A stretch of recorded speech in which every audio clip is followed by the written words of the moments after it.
বিসমিল্লাহির রহমানির রহিম। কারাকটেক জান্নাতুল বাকি কবরস্থানের উদ্যোগে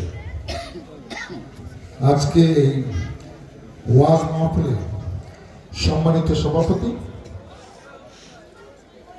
আল্লাহ মোহাম্মদ আজিজুর রহমান, সভাপতি কারাকটেক জান্নাতুল বাকি কবরস্থান,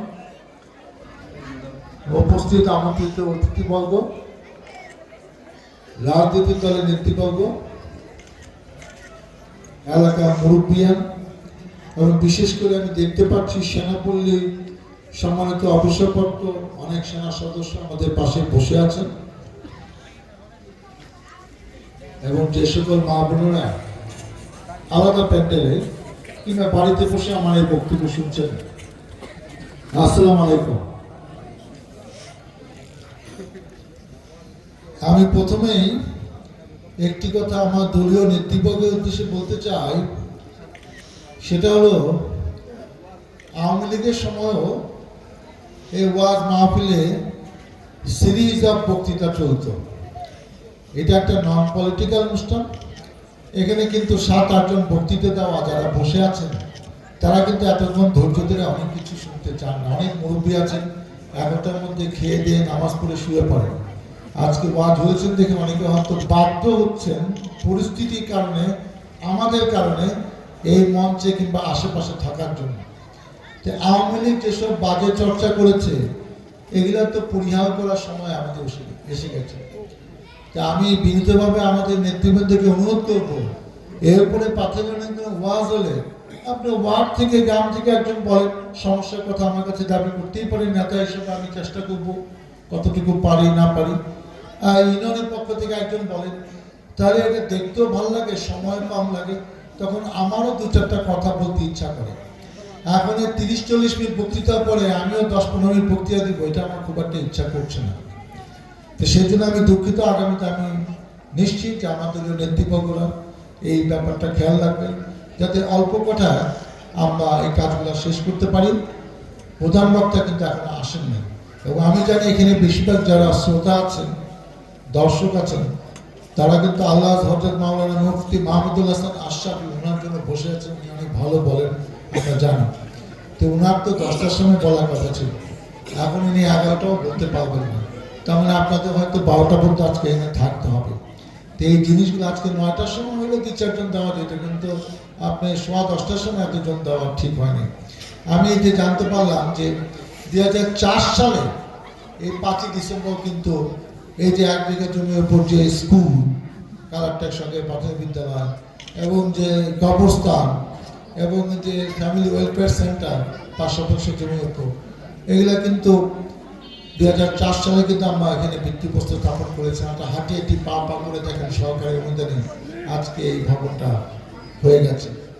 এবং 20 বছর পরে আবার এখানে আসলাম, আপনাদের অনেকের সাথে দেখা হলো, অনেক নতুন লোকও কিন্তু এখানে হয়েছে। কেন ওই সময় অনেকে হয়তো জন্ম হয় না, এরকম অনেকে কিন্তু এখানে উপস্থিত আছে। ওয়াজ মাহফিলগুলো সাধারণত 2টা কারণে আয়োজন করা। এখানে হয়তো কবরস্থানে উসিলায় হয়েছে এবং আমি খোঁজ নিয়ে জানলাম 2টা কারণে। একটা হলো যে এই টাকা পয়সা কালেকশন। এই বছর কত টাকা হয়েছে তারা গুনতে পারে নাই। মা বোনেরা প্রায় 18,000 টাকা দিয়েছে, তবে হুজুরদের 20,000 এবং হুজুরা বলছেন যে 3 লাখ টাকা কম বেশি হবে, তারা গুনতেছেন। কিন্তু গত বছর কিন্তু 4.5 লাখ টাকা তাদের কিন্তু এখানে কালেকশন হয়েছিল। এই টাকা কালেকশন একটা। দ্বিতীয় হলো এখানে যেন ওয়াজ করেন, তারা তো দীর্ঘদিন ধরে অনেক ওয়াজ করেন, অনেক বই পড়েছেন, তারা মুসলমানের ইতিহাস, ইসলামের ইতিহাস, আমাদের প্রিয় নবী রাসূলদের জীবন থেকে শিক্ষা, তারপর আমাদের যে মূল স্তম্ভ যে কলেমা, নামাজ, হজ, যাকাত, আমরা শুদ্ধভাবে নামাজ পড়ছি কিনা, একটি সন্তান, একটি মানুষ কেমন আচরণ করবে, বাবা মার প্রতি দায়িত্ব কেমন, আমাদের কোনো ভুল ভ্রান্তি হচ্ছে কিনা নামাজে, মুসলমানের ধর্মীয় রীতিনীতিগুলা, এইসব ব্যাপারে অনেক কথা বলে যান। এবং আমরা যারা মনোযোগ দিয়ে ওয়াজ শুনি, আমরা কিন্তু নিজেরা উপলব্ধি করি যে আমাদের তো কিছু কিছু ভুল ভ্রান্তি হচ্ছে। আমি ইনশাল্লাহ কালকের থেকে এটা করবো না।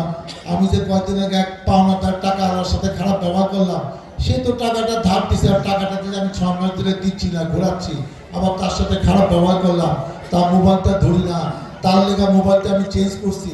তখন কিন্তু বুঝতে পারবেন যে এই দিন দিন না। আমি যে তাকে ঘোরাই দিছি, আমার বিপদের সময় সে টাকা দিছে, এখন আমি মোবাইল নাম্বার বন্ধ ঘুরতেছি, মনে করছি আমার টাকা দিতে হবে না। এই যে অন্যায়গুলা, আরো অনেক রকম অন্যায় আছে, তখন নিজে নিজে মনে হয় যে না, এটা তো ঠিক না, আল্লাহ তো দেখতেছে আমি অন্যায় করতেছি, অন্য কেউ বুঝতেছে না, আমার পরিবার জানে না, আশেপাশের লোক জানে না। তখন কিন্তু আমি নিয়ত করে বাড়ির যাই যে কালকের থেকে আমি এই কাজটা করবো না। অনেক বলছে ভাই আমার আর 7 দিন 15 দিন 1 মাস সময় দেন, আপনার টাকা দিয়ে দেবেন, আপনি আমার খুঁজতেছেন, আপনার ফোন দিচ্ছেন আমি ধরি না, এরকম অনেক ঘটনা আছে। ওই জিনিসটার জন্য কিন্তু ওয়াজ গোলা বাংলাদেশে কিন্তু এই শীতের সময় হয়, সারা বাংলাদেশে। এবং আজকেও ধরেন এই ঢাকা 19 আসনে কমপক্ষে 5-10টার সময় ওয়াজ হচ্ছে। এবং শুধু তাই না, এই কাজগুলাই কিন্তু বিগত 15-16 বছর যারা বড় বড় আলেম ছিল তারা কিন্তু অনেক জায়গায় যেতে পারেনি। মিজানুর রহমান আজহারি কিন্তু তাকে ওয়াজ করতে দেওয়া হয় না, তারেক মনোয়ার সাহেবকে কিন্তু ওয়াজ করতে দেওয়া হয়নি, 5 বছর উনি লন্ডনে ছিলেন, দেশে আসতে দেওয়া হয়নি। কেন? কারণ ওয়াজের মাধ্যমে যে কথাগুলো বলা হয় আওয়ামী লীগ মনে করতেছে এরা তো দেখি আমার বিরুদ্ধে করতেছে, কারণ তারা আকাম করে, চাঁদাবাজি করে, জমি দখল করে, বাড়ি দখল করে। তো ওয়াজ হতে কথাগুলো কয় যে তুমি যেগুলো করতেছো সেগুলো তো পিছাও হবে, এই কালে না হলে পরকালে হবে। দেখেন, আমরা ছোটকাল থেকে এক সময় জানতাম যে অনেক বিচার এই দুনিয়াতে হয় না, পরকালে হয়। বেহেশত দুযোগে হিসাব করে আপনাকে শাস্তিটা নির্ধারণ করা হয়, বেহেশতে গেলে নিলে আপনার জন্য নির্ধারিত দুযোগ আছে। কিন্তু দেখেন, এই যে 15-16 বছরে এমন কাজ করলো, আজকে বিএনপি সহ অনেক দল আন্দোলন সংগ্রাম করে যা করতে না পারেনি, যা করতে পারে নাই, 3-4টা নির্বাচনে সরকার পরিবর্তন ঘটে একটা নির্বাচনের মাধ্যমে, সেখানে জনগণ ভোট দিতে পারে নাই, দিনে ভোট ডাকতে হয়েছে, কেউ সেন্টারে যায় নাই, 40% লোক ভোট দিছে, 5% ভোট দেয়নি। এইভাবে করে আছে তারা বারবার ক্ষমতায় থাকলো, শেষ রক্ষা কিন্তু হলো না। আজকে এই তরুণ ছাত্ররা দেখেন 8-এ 9-এ 10-এ ফার্স্ট ইয়ার সেকেন্ড ইয়ার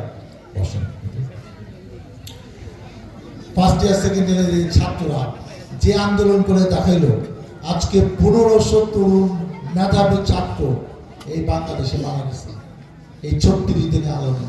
আজকে 15,000 ছাত্র শ্রমিক জনতা পঙ্গু হয়েছে, কারো চোখ নাই, 1 চোখ নাই, 2 চোখ নাই, কারো 1 হাত নাই, 2 হাত নাই, 1 পা নাই, 2 নাই, এই চোখ কঠিন অসুখ আছে।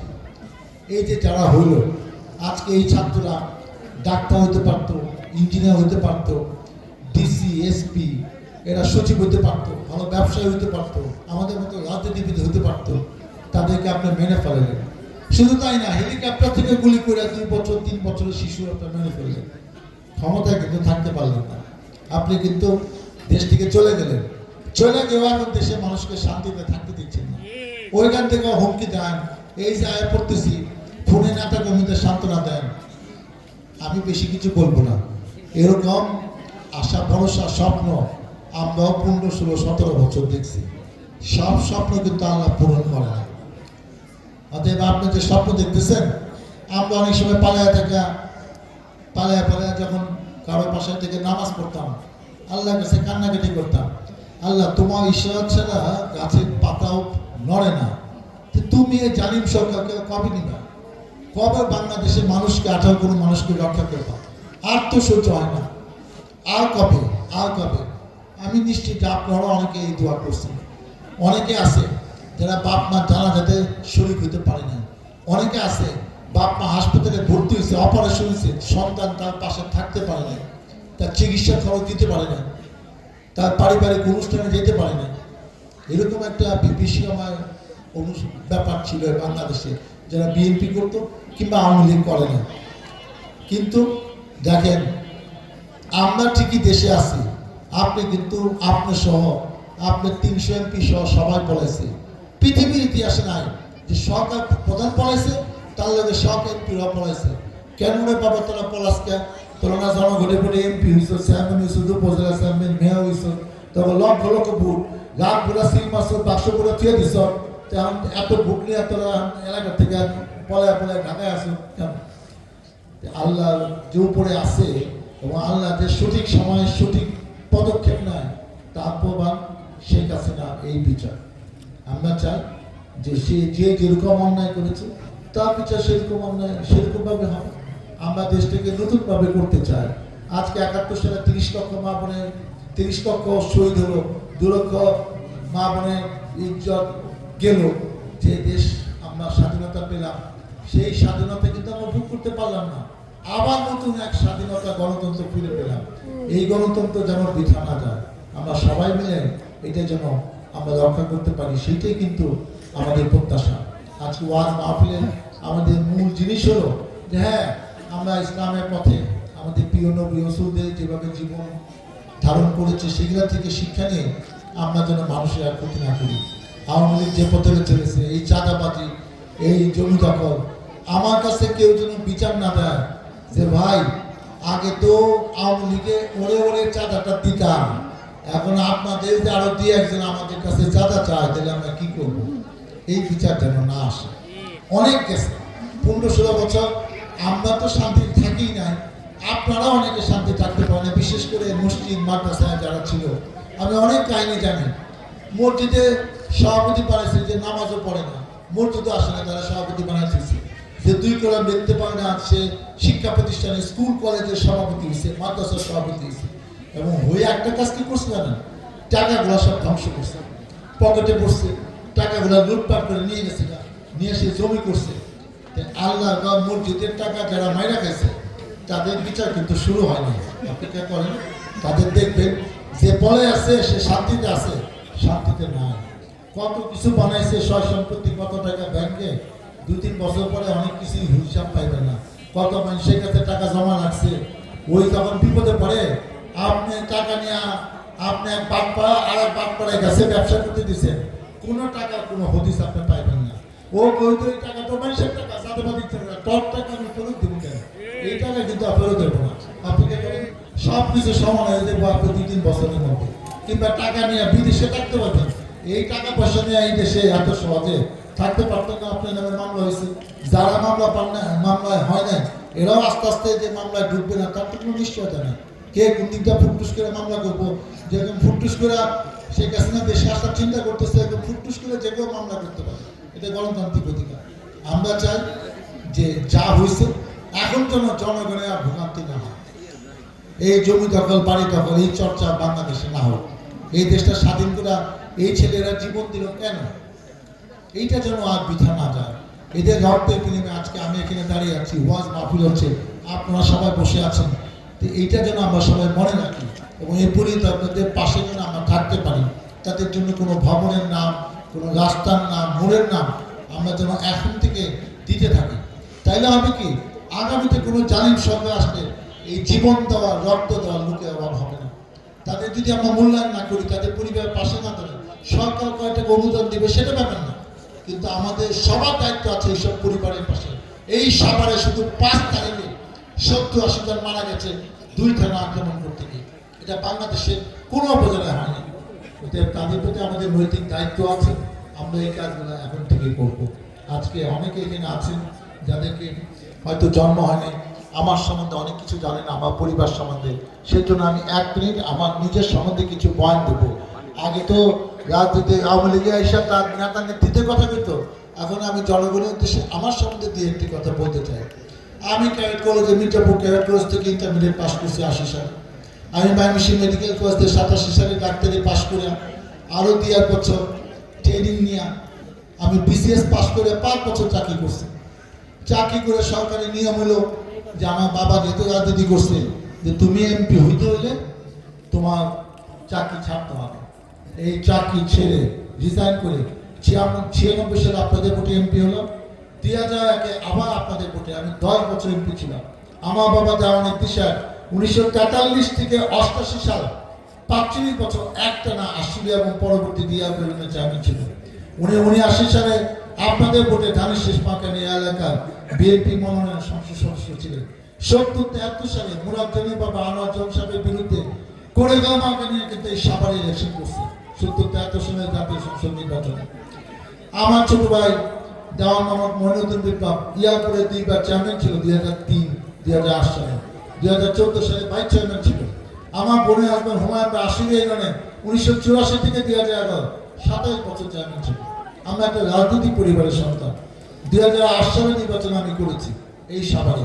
14 সালে বিএনপি ইলেকশনে যায় নাই, এক দফা নির্বাচন হলো, 153 জন আনকন্টেস্টে পাস করলো।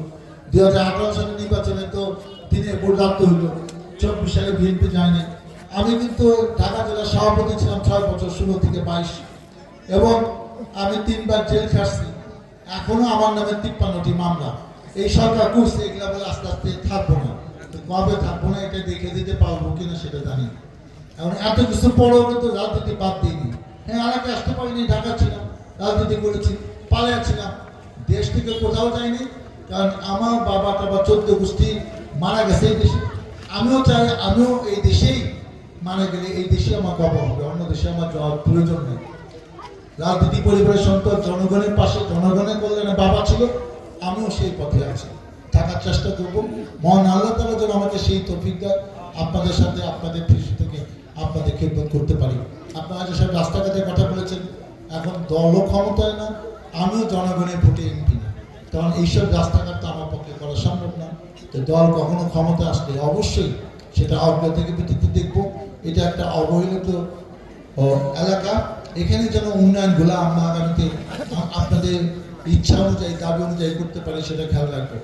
আমি জীবনে অনেক ওয়াজ মাহফিলে গেছি, কিন্তু আজকে যেভাবে টাকা পয়সা দিল আমি খুব অবাক হয়েছি যে এরকম একটা এলাকা থেকে যেভাবে টাকা আসতেছিল, মানে আরো সুযোগ দিলে আরো টাকা পয়সা দেওয়া যায়। আমিও চিন্তা করছি, যাচ্ছে যে সুবান দিছে তার মতো, মানে আমিও 25,000 টাকা নগদ, ওই যে নগদটাকে গুরুত্ব দেই, বাকি খাতায় যেন আর নাম আওয়ামী লীগের মতো নাম না থাকে। যা পাঁচে নগদ দিয়ে গেছে, ঠিক আছে, বাকি টাকা আবার দেবো। আপনারা আমার জন্য দোয়া করেন যেন আপনাদের পাশে থেকে আমি আপনাদের খেদমত করতে পারি। মহান আল্লাহ তাআলা আমাকে যেন সেই তৌফিক দেয়। আল্লাহ হাফেজ।